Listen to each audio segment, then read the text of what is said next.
What's up, everybody? Welcome to the Comeback Couples Podcast. I'm your host, Mark Jennison, with Kendra Jennison. And I'm going to put a little, not even a shameless plug, but a full plug on here. So on this one, let's put this book right here. It's not a disease, it's a choice. It's very rare that we actually promote things. I felt like doing one today because I had 3 of these sitting on the counter, and we're going to make another landing page for this book. If you are a man or woman struggling, this is information that could help you, or someone that you love that is struggling, this will help them as well. Or maybe you just want to see what kind of craziness we write, or I wrote. Definitely read it. It will change your life. Yep. So I wanted to do things, grab my phone here. So what I wanted to do today was, there's a couple stats, not stacks.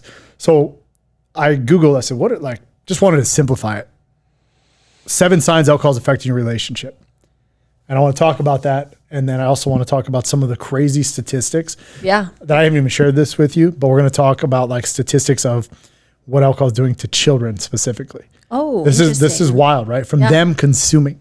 From children consuming. Children consuming, right? Like, okay, from sure. 12 to 17 years old. So like we could talk about men, women, different ages. It breaks down everything. But I want to talk about relationships, since essentially we're a relationship podcast, and I'm the alcohol guy and you're becoming the alcohol woman, for us together, the alcohol team. Mm-hmm. But I want to know from you, right? What do you think is the number one problem alcohol causes in people's relationships? Cheating. That's one, but do you think that's number one? Money. Exactly. Yep. I knew it was going to be one of those. Yep.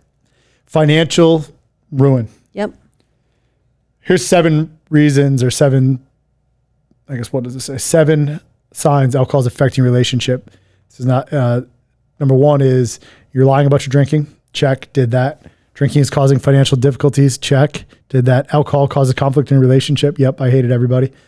Drinking is more important than your relationship. Yep, I love drinking more than anything, even including my son at times, right? Mm-hmm. Drinking affects your sex life. Well, I don't drink and I don't even have sex ever in my life, so I guess that doesn't impact me. Just kidding. Drinking affects your children and your family's life. Inevitably. You drink to feel happy. Those are the 7 signs. Now, I didn't write that article, but what I wanted to do was talk about the financial ruin. So one of the interesting things, I want to talk about mindset of money. Mm-hmm. Where are you at right now in your, when I tell you this, hey, we're going to build a multi-9-figure company valuation. I'm going to put this on every single continent, even Antarctica, where I sell it to polar bears. I said that before, right?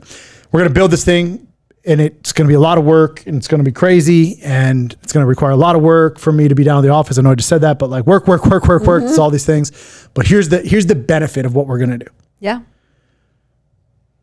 Where is your mindset at right now on money? I know we talked about it a few weeks ago, and you're like, yeah, I'd like to work on that. Has there been any changes, any shifts? What do you think about money? Yeah, so I love it. You love money? I'd rather, I've been poor and I have had money now, and I would choose to have money every single time, but I want to share a statistic real quick before you go on. I was reading, or last night I was on a webinar, and it was 60% of households in the United States of America have $1,000 in their bank account. 47% have $485 or something like that. Yeah, I believe it. So those statistics are awfully scary, How do you operate like that? You don't. I mean, obviously people do. More people do than don't. I was one of those. Well, actually, I never was one of those people. Even at my poorest time in my life, I had more money than that. But my mindset has grown exponentially with how I view money. Kendra, you met 6 years ago. Mm-hmm. I was scared of money. I had a very retractive mindset when it came to, I was like. Well, I remember you wouldn't even spend $5. No. I would lend you at the time, not lend, but I would give you my credit card or debit card because you needed to get some groceries or something. And you were like counting to the pennies. Yeah, I used to have to do that when I was, because I didn't want to be one of those statistics. I didn't want to be one of those females that was raising children and only had $400 or $1,000 in my bank account. I was never going to do that. So I was like, you know what? I didn't have the financial literacy that I have right now, but I knew enough math and I had enough knowledge that I was like, oh, if I just don't overspend, Sure. I can still put something away. You know, I still had birthdays and Christmas and I still had to pay rent and, you know, such is life. But the growth that I have around money right now, I feel like it's a 180. The way that I feel about money now, or what I think about it, or how much I think that we deserve or what we can have, I think we can have everything. Talk about some of those things, because I do see periodically like women who are like, I want to think bigger, right? Or like, which is awesome. Because I used to be that same way. Yeah. I don't even like, I want to think bigger. Okay, well, what does that even mean to think bigger? Mean? Yeah. That's where I got caught up for a very long time when it came to money specifically. And at first it was very materialistic things like, okay, think bigger, Kendra, think bigger. Okay, maybe you want a Rolls Royce. Maybe you want this. It was just like a things feeling. Because in my mind, that's how I could calculate and that's how I could quantify. Okay, more money. If I can make more money, I can have these things, which is true, obviously. But what really changed was my mindset and how I want to operate and how I want to speak and how I want to feel when it comes to money. So it's not even about the things.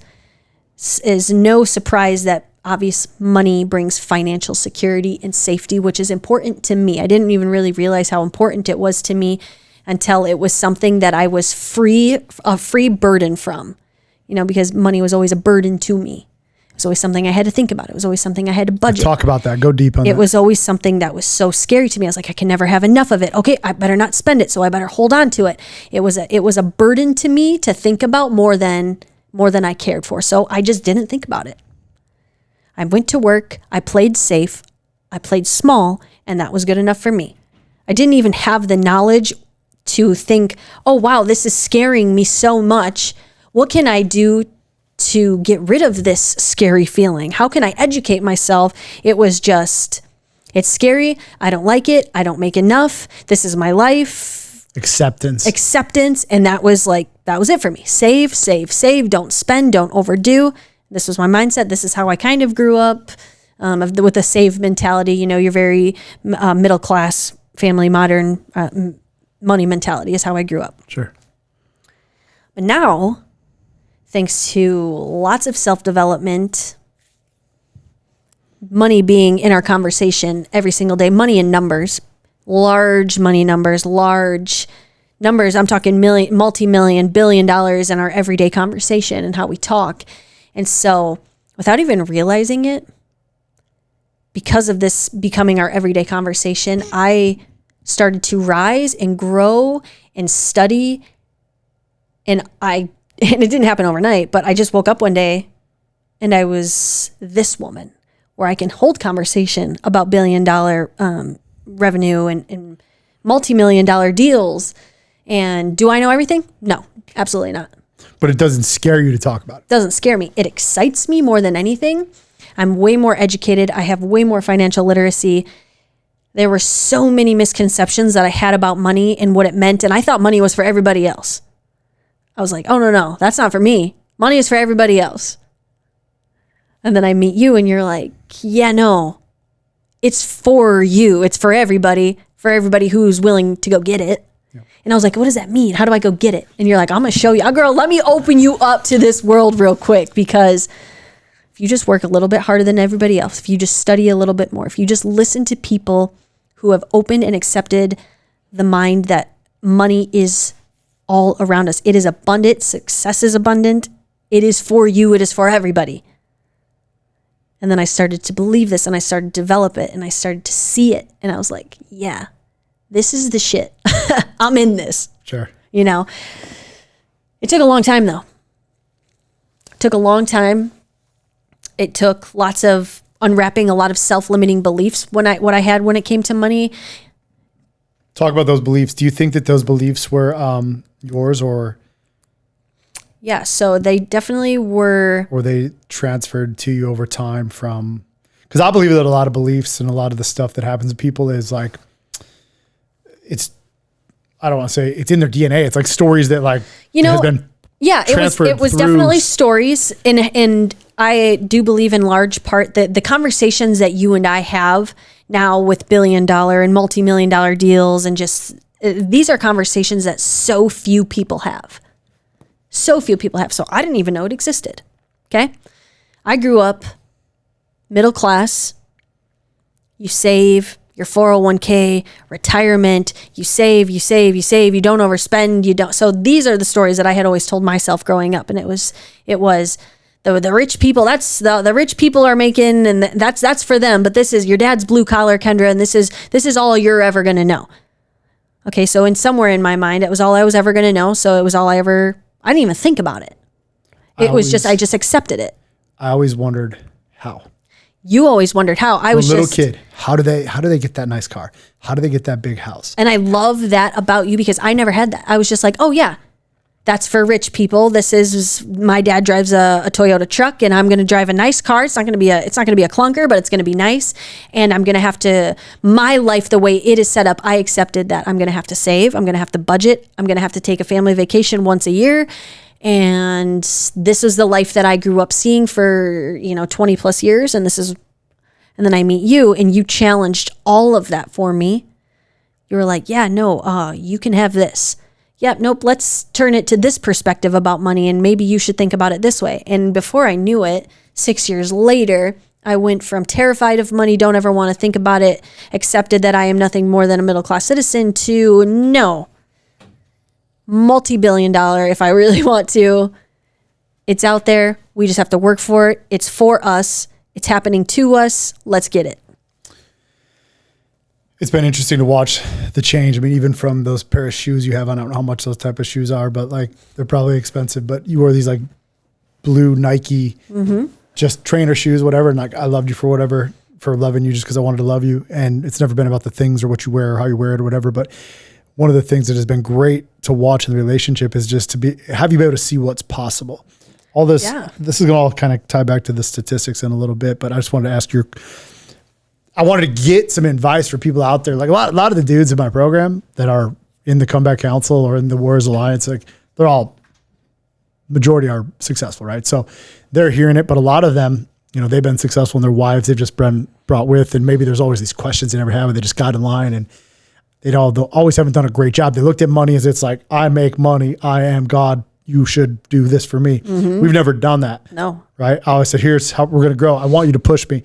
I want to grab you to the point where you can push me to go build this thing. Like I need you. You say, I don't need the pressure, but we talked a little bit about that, but it's like understanding why I'm building this world. It was a question I never asked you before, but I went to the world. I said, you're not weak, you're not diseased, you're not powerless, and you're going to pay me. Yep.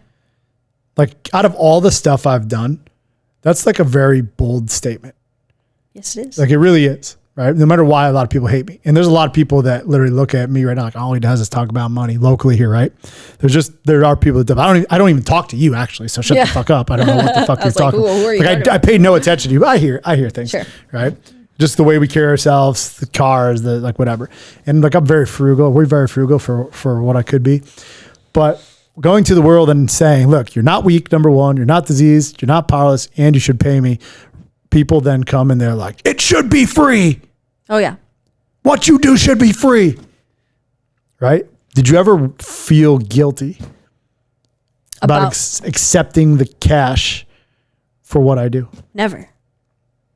Never, not one time have I've never thought, even despite all the people that have said, oh, this should be free, this should be free, this should be free.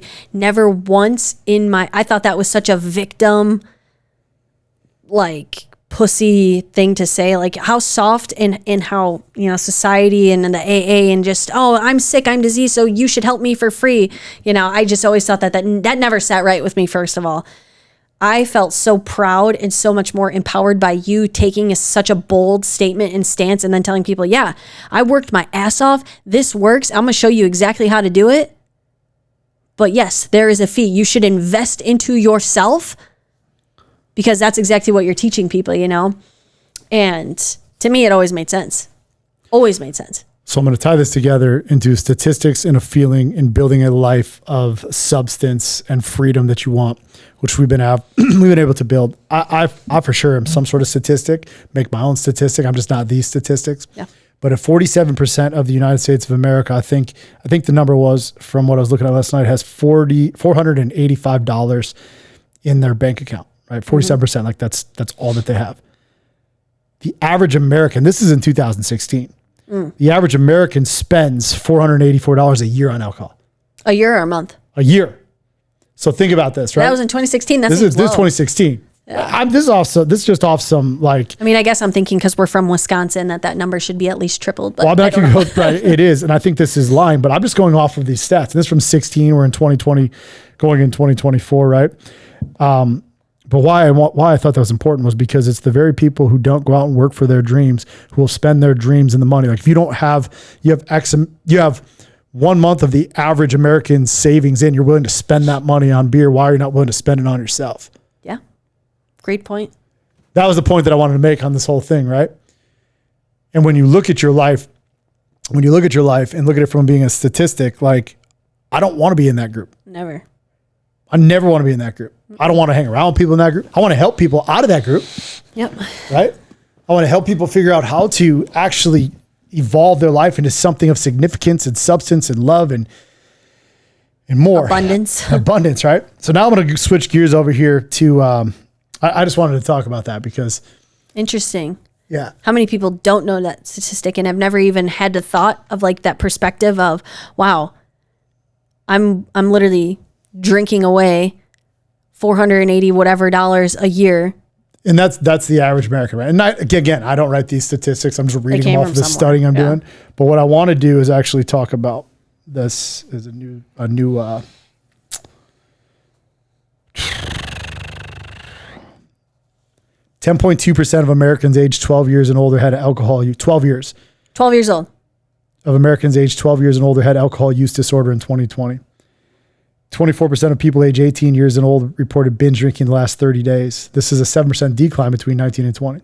Every day, 385 Americans die as a result of excessive alcohol use. 83.9% of these deaths involves adults aged 35 or older. Mm-hmm. Alcohol causes 10% of deaths among 1 to 5 to 49-year-olds. 15 to 49-year-olds. Worldwide, up to 3 million people die every year as a result of alcohol abuse. Alcohol-related deaths account for at least 5.3% of the world's death. Alcohol causes 13.5% of deaths among 20 to 39-year-olds. Men are 3 times as likely as women to die as a consequence of alcohol abuse. I'm not going to read that WHO one. Collectively, Americans lose over 3.5 million years of potential life due to excessive drinking. Now, there's a whole bunch of stats in here, but I'm going to go down here to the one this was the one that I want parents to understand and like drive this home. Yeah. Have you think about money? Why? Why are we building this future? Knowledge is power. For who? For the kids. And for what other kids? For the future generation. For generations. Yeah. I do not want to be a statistic. And I look at these statistics. So I'm tying this whole thing together here, right? Probably had made no sense when you're doing it, but I had a plan inside of my head. You couldn't think of money, but you didn't understand money or believe it the way that I do, right? Yep. It just didn't make sense to you. My phone, I hate having my phone. It just rings nonstop. It's a fucking pain in the ass. I had to get you to a place where you could see it so you could take care of it. I had to bring you alongside me and say, listen, you need to be rich. You need to be wealthy. You need to be successful. You need to learn how to run this business. You need to pay attention to what the fuck I do. If I die, there's a mission that needs to be accomplished. Yep. Our mission, our life, our last name is going to stand for something in the pursuit of happiness, freedom, whatever it is we're after. So when I'm building something bigger as a man who's listening to this thing, and people who actually know in this statistical piece here, you got 47% of the population has $400 in their bank account, but they're willing to drink $485 in 2016, which I'm sure that number's up with inflation, probably have less in the bank account than what they drink each year. These are the ones that are being impacted. Children aged 17 years and younger are much more likely to live with an alcoholic parent than they are to be diagnosed with a learning disability or ADHD.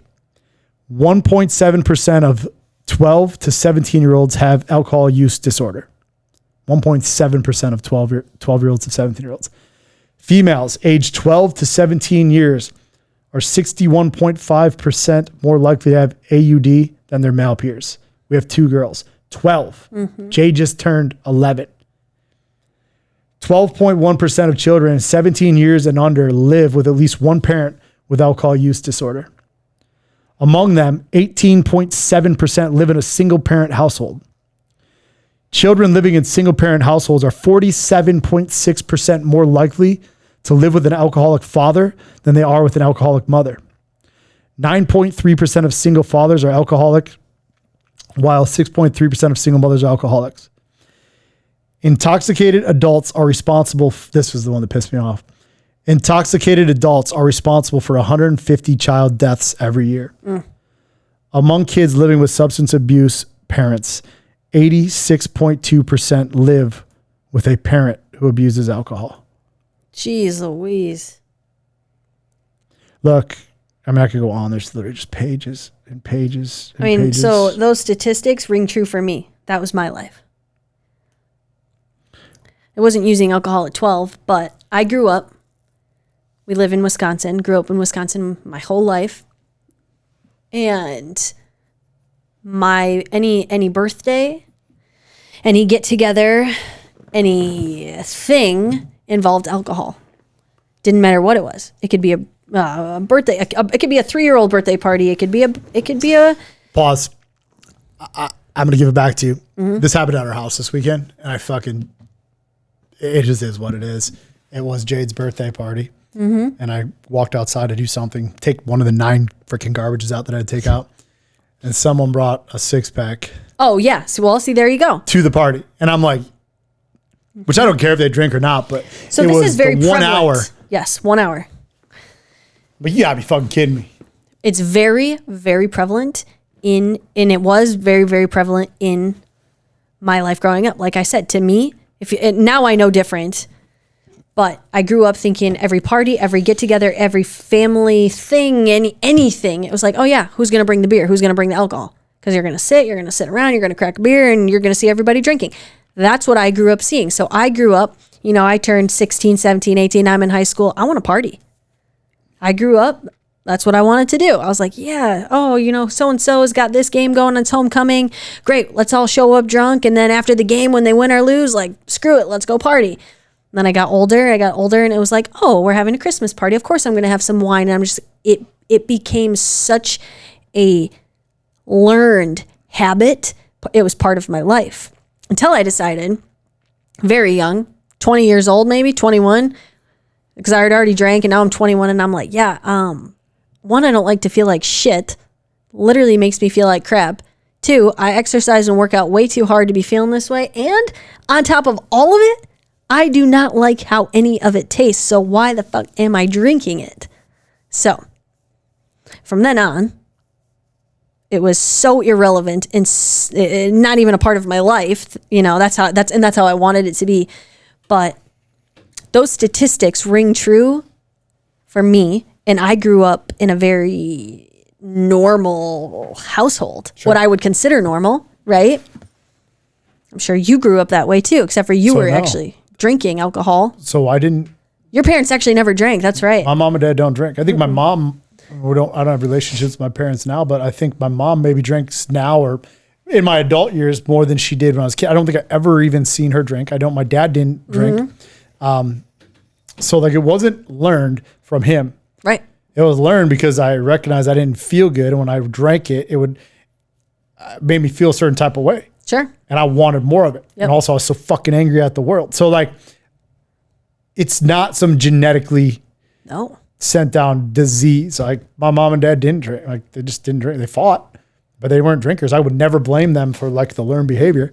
But I'll tell you what, when I did start drinking, like these statistics don't ring true to me. I was obsessed with it. Yeah. I loved it. I wanted to do this conversation and kind of wrap it up on this podcast today, because we talked a lot about money today.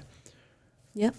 And how people will spend the money on alcohol. They keep it in their bank, their priorities and what they want. And then we tie it together with kids. I believe that every day that we get up, you and I, we're building something of significance inside of our last name. I have this vision. I've talked about it many times on the phone or on the calls and on the phone and call these videos, whatever. I talked about it many times. There's this hallway with all my forefathers and everybody in it. And then there's this big picture of me. This doesn't really exist. It's just in my mind. And there's this picture of me on there, and all the future generations come and they're like, because of this motherfucker, we are different, right? Yep. You can have your picture up next to me, and that can be because of us now, right? Yes. But I've had that since day one. And because of him, we have changed. I mean, we've got Parker over here right now working. I love it. Which for those of you guys that don't know who Parker is Phoenix's brother, right? Phoenix's brother from his mom. And he came here. He's product of statistics. Statistics, right? Mm-hmm. And he came here and he's like, yeah, I want to be part of this thing. I want to be here with you. He's been watching all day. I want to be different. I want to be different. My job and my mission, we look at this thing, our job and our mission is to take these statistics and turn these motherfuckers on their heads. Yep. Take men, take women, put relationships back on fire, show kids in the future how to live, that drinking, whether you drink or not drink, it doesn't need to control you. The message is never about should you or should you not drink, but you don't need to be a fucking statistic because your life can be great. Yep. Right? Your life can be something beautiful. And I did another podcast earlier this morning. It seems like I do podcasts nonstop, but I'm not that smart, right? I'm not. And there's nothing special really about me. I know we like to say that there is, and maybe some people in the team thinks there is, and there's some gifts that I have, but the reality is I'm just a dude who drank a shitload and did a ton of drugs. Mm-hmm. And if someone like me, who was at the point in the brink of disaster, waiting for some cataclysmic biblical event to change his life, can make the simple choice to no longer do this, you can do it too. Yep. That's just drinking. If some woman who didn't really know anything about money, you made a choice. You're like, okay, hon, like the choice was simple. You allowed yourself to open up to this gap of creation and freedom. Like, I'm going to trust this guy. We're going to build something together. Yep. I needed to know what existed. I didn't know what existed until I met you. And then once you showed me and told me, hey, no, there's this whole other world. This is what you can start doing. This is how I can show you to start thinking about it. Once I was opened up to that, I was like, game over. Why would I ever go back to the scared mindset about money again when now this is what's abundantly clear and exciting in front of me. And we'll go back to these 7 signs of alcohol affecting a relationship. We live in a world every day where alcohol is what we do. It's the problem we solve, right? It's one of the problems we solve. But when I look through these, do we have this issue? Do I lie about drinking? No. Do you lie about drinking? No. Do we hide it? No. We'll just get rid of the drinking. Do we even have financial difficulties? Nope. No. The only pressure I have on me and you is the pressure I put on myself to go spread this message. To grow. Yeah. That's it. Does alcohol cause conflicts in a relationship? Do we even have conflicts in a relationship? Nope. No. Is drinking more important than relationship? Is money more important than relationship? No. Nope. Does drinking money affect our sex life? No. Nope. Other than the fact that one day I got to get a bunch of $100 bills, put them on the bed, and have sex with you on it, right? That's my goal, like Duck McScrooge or whatever. You've always had that fantasy. Drinking affects your children and family? No. Nope. Not our household. We drink to feel happy? No. Nope. I share this with you because I refuse to be a statistic, and I refuse to let people be statistics on our watch. And it's interesting because you just rattled off those 7 signs. There's somebody listening to this that's going to be listening to this. Maybe that's man, woman, child that's listening to that. And all of those or most of those or some of those ring true. And you can tell them, or we could tell them right now, that it does not have to be that way. There is a whole other world and whole other life on the opposite side of what you think only exists. You can have and you can be so much more than those 7 those are just 7 any of those statistics. Like, you don't have to be a part of that.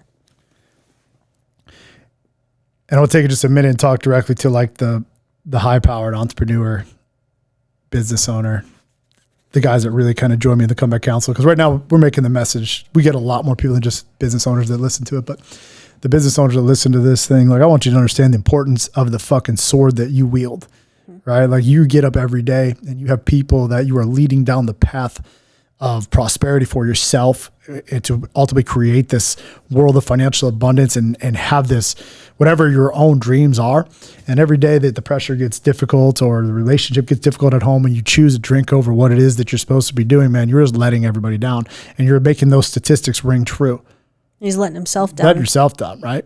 But the reality is, for every single person listening to this thing today, man, look at those kids, 12 to 17 years old. Man, I was 13 years old when I started drinking. Yep. I mean, I fit right in there. I was in that statistic, not because of my parents, because I chose to be the statistic. The world's hard enough as it is. Yes. And so to be that young and start having drinks, like, it's inevitable. I know that between having 3 kids and they're all a little wild, they're really good kids, but at some point they're all going to have a drink here and there. You know what's going to happen. Mm-hmm. And whether it's 18, 19, 21, 22. I mean, my brother didn't even drink till he was 21 years old. Yep. Right. So I don't know that it's uncommon for these kids to not do the same, but there will come a time in their life when they have make a decision. The message is not that alcohol is bad. The message is that you are in control of your life. Yep. That's what I want people to understand here. You are in control of your own financial freedom, your own future, your own fucking relationship, your own body, your own choices, your own alcohol, your own drug consumption, like all this shit. Like it's really what freedom's about. What, did you like this podcast? I did. I liked it. I didn't know that you were going to read off some of those statistics, but it's alarmingly high, I feel like. And I'm glad we kind of got to cover a portion of it and give our piece on our perspective on it. Yeah, I'm going to do some more videos on different types of statistics, but I enjoyed it because what I want to start doing is bringing more factual data because I've done a ton of theory. Like at this point now, I've helped so many people, and we're going to move this into the women's and allow you to help more people that like you can't deny that what I've created works. You just can't back it up 8 years ago. Even if somebody wanted to, I literally, you can't say any different because I know, I see it literally every day that it works. I know there's people out there that want to knock on it, shit on it, and say that, there's only one way, but it's fine. My point is that 8 years ago, I couldn't say that. Yeah. Now that I know that it works and like I've got a team that's fully working and capable of running this, like there's like a machine that helps people every day. Yeah. Now all I need to do is promote it. Yep. Promote the machine, launch new challenges, write more books, do more videos. And it's like this whole like snowball effect of just change that's happening. And it's a big daunting task. 3 million people in the world dying. You kind of feel like when you get up every day, there's a piece of me that's like, damn dude, like, well, I hope, which I hate hope isn't a strategy, but like I hope that these people that hear me today will take something from this and do something with it, whether you join me or not. Yeah, even you could be man, child, or woman. If you hear this or show them your book that you wrote, if you are interested or if something is ringing true for you where you feel like, yeah, you know what? I don't want to be a part of those statistics. I do want to believe that I can change and there's hope. And you just need a path and a way to do it. Check out the first book that Mark actually ever wrote. It's actually changed a lot of people's lives already. Keep listening to our podcasts and we will give you guys a lot of amazing takeaways so that way you can be in control of your life. And we will keep leading by example. I love you for doing these with me. Thank you guys for tuning in to today's episode of the Comeback Couples Podcast. We'll see you next week. Keep on stacking wins.